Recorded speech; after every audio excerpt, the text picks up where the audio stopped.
Hello and thanks for joining us for the program this week. Welcome to Take Two as we reflect over the past week of racing on our New South Wales provincial and country tracks. And over the course of the next half hour, there's plenty to get through.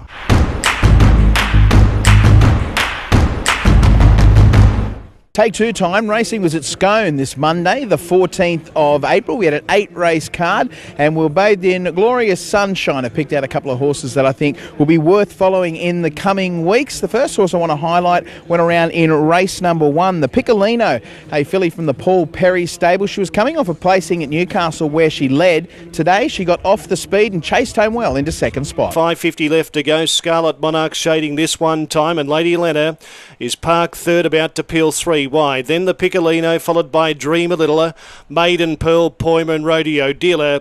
Down to the 300, this one time had a kick, but here's the favourite cruising up on the outside, Lady Lena, and she sprinted fast. She put 2 lengths on this one time. Scarlet Monarch, the Piccolino, Poyman down the outside, but the favourite's home in the first, Lady Lena. She's about 4 clear. The Piccolino tries hard into second spot. Well, obviously the winner, the Lady Olena, looks very, very smart, but the Piccolino, I thought she was brave in defeat, and I think a win isn't too far away for her. The next horse I want to follow went around in race number 2, Dub from the Mark Mason stable. Had been placed at his previous start.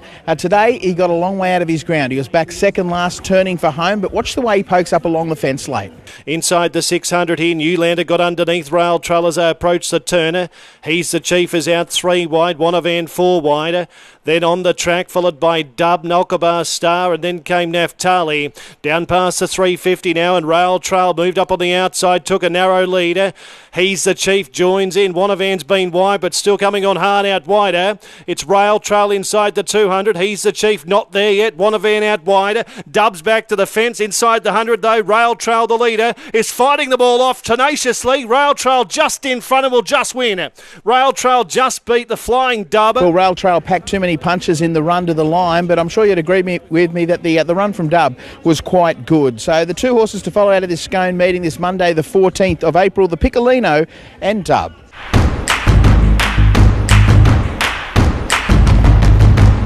Tuesday racing from Armidale on the 15th of April. We had overcast conditions, a much cooler day than what we've seen in previous weeks. And I think they found a few nice horses to follow. Track's played pretty good. Yeah, I thought the track played really well. We only raced here around 9 days ago. They worked on a heavy track on that occasion, but good 4 here today, and it played beautifully. Okay, my horse to follow is coming out of race 1. It is Maui. Now, he's had a handful of starts now for the Peter Cheers stable. He rolls forward early, but it was a poorly run race. They chopped and changed as far as the leader, but Maui is in the blue and black colours with the white sleeves. Race develops into a sprint home up towards the home turn, 400 metres out. It's Haloed Sun just in front, eyeballed by Maui. Piron 3 deep from Waitapu. Descending Miss My Messi, the widest runner, to Johnny Boz, and a half last of all Spanish Fighter into the straight to the 350. Haloed Sun tries to kick, joined by Maui. Behind those Piron, Descending Miss on the outside. Haloed Sun in front, joined by Maui. On the inside, Waitapu. Here's Descending Miss, descending on them quickly. It's Maui in front. Descending Miss is moving up, puts the neck in front. Descending Miss, I feel, has just won over Maui. Outside the leader, shuffled back, then decided to circle at about the 900 metre mark to back outside the leader. He was still there and he was grabbed in the shadows of the post, and I just feel that the big weight has anchored him his last couple, but he won't be far away. No, he's been so consistent. He just needs to find a similar race, run at a more genuine tempo, and I think he's ready to win. My horse to follow comes out of race number 6. It was Nation Changing. He was stepping straight out of Maiden Company into a Class 1 today. He settled his leaders back. He's ridden like the best horse in the race. He's in the black and brown colours. Around the home turn, El Beetle nailed to the inside, Middleton the middle. Nation Changing makes a line of 3 from Irish Arthur. Sharpen the Knives and Dalton, but down towards the 200. Nathan Changing moves up on the outside, puts the neck in front over El Beetle. Nation Changing is peering well clear. 2 starts, 2 very impressive wins. Nation Changing by 2. Yeah, I've actually seen him in both career starts. I think he's a really nice horse, obviously unbeaten now, and he's going to go through the grades, and I reckon he's got a nice race in him. Yeah, I completely agree. He was the horse from the yard, win, lose or draw today. He's just such a beautiful type and he's ooze class. Yeah, I agree. Okay, so Nation Changing and Maui, the horses to follow from Armidale.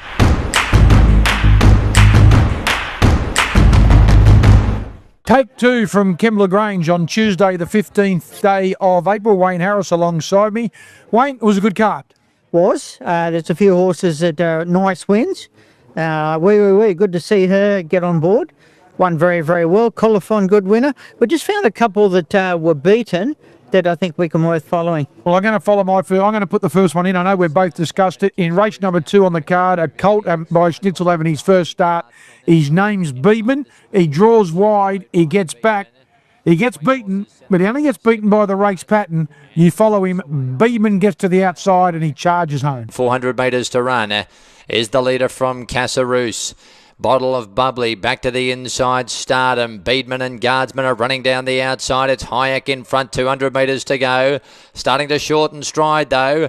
Beedman's charging over the top and Acacia gets a split. 100 to go. Acacia surging through with Beedman. It's Acacia the inside, Beedman the outside, and Acacia's going to do best and win. Beat Beedman. I thought there was plenty of merit in that, Wayne. Beaten by his stablemate. There's wraps on a couple of the horses in the race. I think there'll be a bit of form coming out of that race, Rich. A couple of the favoured horses, like Hayate, got out in front and didn't deliver like it has in the trials, but that can happen. But a couple of the favoured ones didn't sort of perform to their liking. But I agree with you. I think Beedman might be the horse out of the race when he's not chasing such a pretty smart tempo. Righto, race number 3 on the card, Wayne. You want to put a horse that was well back but beaten today, Ready to Rock It. Look, it was only a small field, and the horse, she'd only been to the races once before, was a good winner at Hawkesbury, and she showed a good turn of foot there from the Kieran Marr camp. When we picked them up, she's back off the speed and just probably struggling to keep up with them because they did go along at a little bit of a clip. Just watch, she's in the white and red colours are dynamic, and she's just starting to warm up a little bit when we picked them up. As they spin, Asia Pan Lady Zodiac in the straight from Moonlight Gambler. Now Schiller's trying to get to the outside here on Ready to Rock It. He's ridden her a treat. She's about 4 off the lead. Lady Zodiac in the straight. Moonlight Gambler coming after it. Now Ready to Rock It, winding up 2 or 3 off those. It's Moonlight Gambler, Lady Zodiac. Ready to Rock It, not there yet. Moonlight Gambler's hit the front, 75 to go. And Moonlight Gambler's going to be too good for Lady Zodiac. Ready to Rock It. I think she's got a bit more mature, Wayne. She probably just needs that little bit further than the 1,000 metres. Well, she took all day to win the 1,000 when she won at Hawkesbury back in November.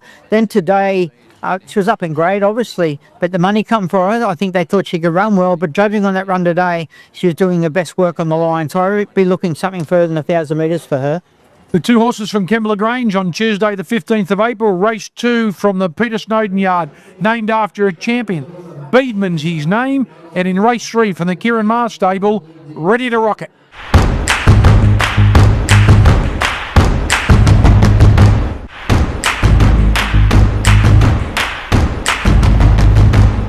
Take 2 time racing was at Wyong this Thursday, the 17th of April. We had an 8-race card. We had a little bit of a shower throughout the middle part of the afternoon, and we had a downgrade to a soft 7 track. I picked out a couple of horses I'm pretty keen to follow in the coming weeks. The first horse I want to highlight went around in race number 3 from the Björn Baker stable. Tiberius was having his first start in a race. He had trialled really well leading in. He box-seated today, tucked in behind the leaders, got an inside run and proved too strong. Approaching the 400, Apollo Ridge travels well. Chiba pushed along in second. Tiberius is going to cut the corner, and then came Touchatism from Triple. Apollo Ridge, 250 to go, turns in front. A length clear. Tiberius slipping up the inside, then Chiba. Apollo Ridge. Tiberius is gunning it down. Apollo Ridge in front from Tiberius. Apollo Ridge joined by Tiberius, who went home best. And Tiberius, that's a good debut. Well, despite being a little bit easy in the betting, he was able to open his account with a win at start number 1, and I think there are more victories to come for Tiberius. The next horse I want to follow went around in race number 4, another first starter from the Joe Pride stable, Big Red Tequila. She'd had a couple of trials leading in, and they were pretty quiet trials. Today, she was beaten for speed in a race where they didn't go all that quick up front. I love the way she flashed home late. Coming to the 400, Air Kiss in third position, and then came Castaway Coral on the back of the leader from Dora Lee. Beauty. It's in the 1-1. Then Ravana, Big Red Tequila and Celestial Breeze. Night Sky goes full bore and got rid of the second horse there, Luna Right, and it skipped away by more than 2 lengths here. Night Sky, oh, she's opened up the shoulders now. Look at her go. Night Sky roaring away on debut. Far too good for Luna Right, won by 2.5. Third, Big Red Tequila. Yeah, good performance from Big Red Tequila, hitting the line well into third spot. And I think stepping up in distance next time out will be very hard to beat. So the 2 horses to follow out of this Wyong meeting this Thursday, the 17th of April, Tiberius and Big Red Tequila.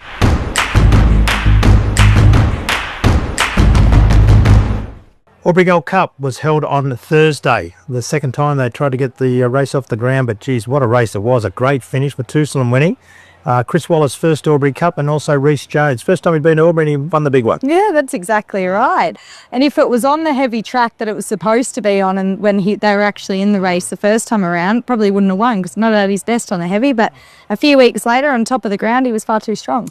Yeah, so he's into the big dance. Earlier on, we saw Sparring win for the 5 from 5 at Albury. He took out the flat knacker. He's won the last race the last 3 years, but we've got to come up with some Take Two horses. What caught your eye? Yeah, I liked a little maiden. Well, she contested the Super Maiden today called Smart as Grace. Now, she's only lightly raced and she hasn't been far away in any one of her 5 starts. But her 2 runs back this time around, she's faced some really tough maidens. First up, she ran into a horse called One Hard Lady, who you can talk about in a moment. And then today, ran into a couple of horses that brought strong provincial and even metropolitan maiden form. We'll take a look at her now in the Ron Stubb colours. As they round the turn, clear as Smart as Grace barrelling, and Dubai Darling's asked to go down the middle as Monty VB gets into the clear and starts to run on. Sergeant Stan went by Stairway. Smart as Grace coming through. Monty VB's got a fight, and Dubai Darling's coming home well down the outside. Dubai Darling's gone up to the odds-on favourite Monty VB, who's not going to win today because Dubai Darling's storming away. Dubai Darling beats Monty VB, and I think Smart as Grace has just beaten Sergeant Stan for third. It's just a really hard trying little mare, and I think she's getting really close to a win. As I mentioned, she's just running into a couple of probably above average horses in maiden grade at the moment, but I think she's a win is just around the corner. Mine's probably an obvious one. One Hard Lady. She's 3 from 3, but the reason I want to mention this horse is because we saw the horse of Nick Olive, Spicy Lou, win here, and then it went on to Sydney and won. And I think this horse is just as progressive. So One Hard Lady, bred by the stable and raced by a big syndicate of owners out of a very good mare, which you made mention of, Kayla. She's been a great producer, the Lord Von Costa mare. I can't think of her name, but she's been an excellent producer and has certainly found another one. She has. So she's my horse to follow. We'll pick her up, and this was as easy as a win as you'd like on Cup Day. Around the turn, and it is Run, who's up on the outside, railing through Santasia, and then One Hard Lady who's right behind them. There's plenty of room to come through. The favourite starting to warm up from Badika Warrior. Briar Rose, reasonable point further back. Out wide there, Apple Cider and Monsoon Rains out wide, but One Hard Lady's taken the lead now, running down with 100 metres to go in the local. Short price favourites toying with them, and One Hard Lady, Blake McDougall did not move a muscle. One Hard Lady first. One Hard Lady, mark that down. She'll probably push on. I can't see any reason why they wouldn't push on. Keep an eye out for her in Sydney, I'd say in the next couple of weeks, or maybe at the Wagga Carnival, but look, she's way above average. So One Hard Lady for mine, and Smart as Grace for Kayla out of this meeting at Albury on Thursday.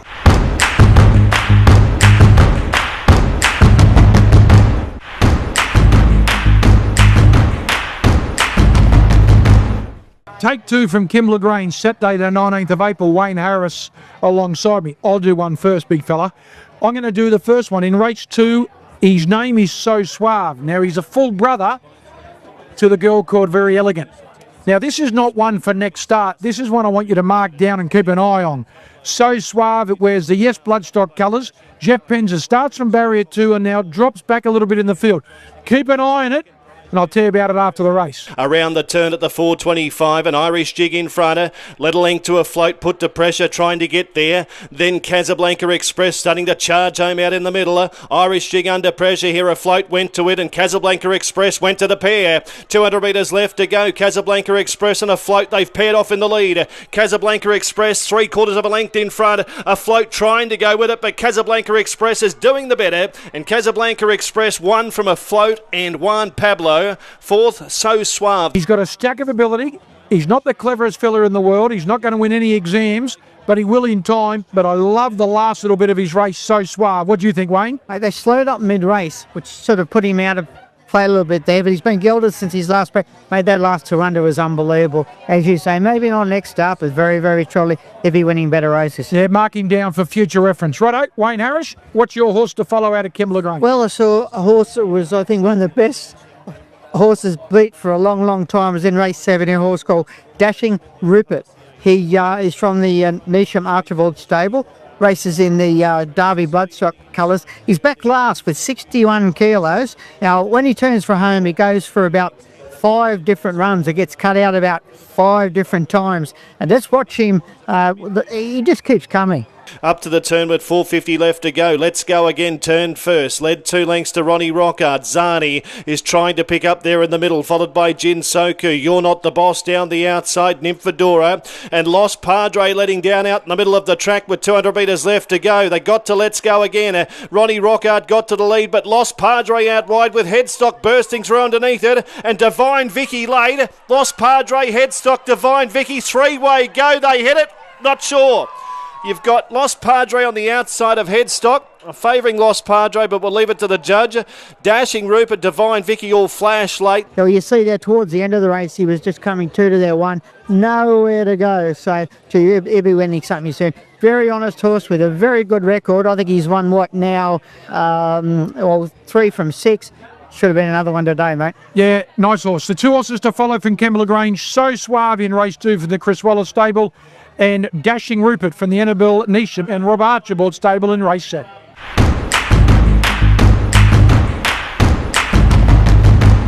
Take 2 time racing was at Mudgee this Sunday, the 20th of April. We had 7 races on the card.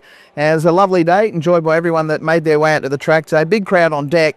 Picked out a couple of horses I'm keen to follow in the coming weeks. First horse I want to highlight went around in race number 4 on the card. Rotho Bro from the Jared Austin yard was first up from a spell today. He'd only had 1 run prior where he was placed. Today he tracked the speed, got an inside run, and watch the way he powers away from his rivals the last little bit. They've got about 4:50 left to go as they race up towards the home turn.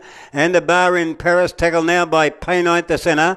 Luna Lynch starting to join in. Gaznavi taking the extreme outside. And Rotho Bros getting up along the rails. A bar in Paris was tackled now by Rotho Bro, who shot through on the inside. Luna Lynch runs home all right, but Rotho Bro got away by about 1.5 lengths over a bar in Paris. Gaznavi is rushing down the outside, but Rotho Bro. He went on to win by a big space, defeating the much more fancied short price favourite, a bar in Paris. I think he's got a bright future. We can stick with him.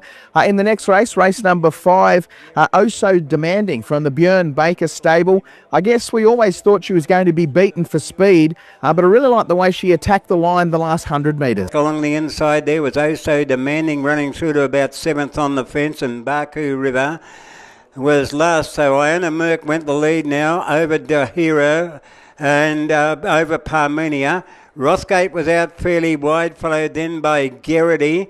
Out wide on the track was Pyromania. Well in the straight they come, and Pyromania scooted through on the inside here of Iona Merck. Rothgate has been behind them. Rebel Dreamer. De Hiro is trying to get a rails run. Out wide now, Rebel Dreamer. Oh So Demanding, finishing quickly on the inside.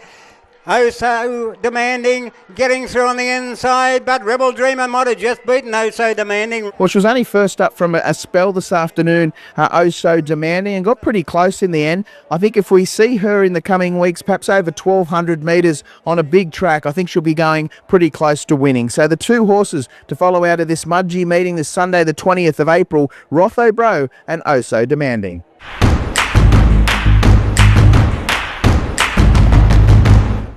Easter Sunday racing for us was at Nowra, and we had a good day's racing. The track was in perfect condition, wasn't it, Rail and True? We were on a good 4. We saw a couple of nice winners, and you spotted one quite early on. Yeah, I did. I just want to make mention of Amanda Turner with a couple of winners on the day. Not easy to do. She doesn't train a lot of horses, so yeah, she took training honours. I like this horse, Sparkling Glitter. We've got a few horses in our area at the moment. They're unbeaten, or the areas we cover. One is One Hard Lady, who looks really, really good. And this one's Sparkling Glitter for Pat Murphy. Richard Bensley rides it now. It won a trial at Canberra, then they took it away, and it won its debut. And today it was just exceptional the way it just flashed through the line. You could tell with Pat, he had a double on the day as well, and he was A little bit aloof to comment too much about it, but you could pick up the vibe. He was pretty confident about this horse, and at Riley, so just got the job done so easily. And here's Sparkle and Glitter clearing out for another impressive win. Sparkle and Glitter, 350 to go, a length in front to Zoo Tempest. Media coverage trying to get off the leader's back. Sparkle and Glitter's in front, gave a good kick past the 200. 2.5 in front here, Sparkle and Glitter. Oh, she raced away, left them standing, and this very smart filly is putting a gap on them late. Sparkle and Glitter, she bolts in. Pretty good. And he's got a nice team of horses, and this is one really heading in the right direction for some better races, I think, Kayla. Exactly, and that was a pretty handy Class 1 on paper, and she put them away effortlessly, so I think you're right. She's certainly a nice horse to follow. I picked a maiden out later on in the day called Tigletta. She was a 2-year-old filly on debut for Bjorn Baker's stable. She trialled well, but did a little bit wrong in one of her trials, but she came to the races, did everything right. She just ran into a horse that was fast, fit, and had a bit of experience on its side in Joyrider, but we'll look for her now in the yellow and red colours. And on the turn, 400 to go. Joyrider and Tigletta the first two.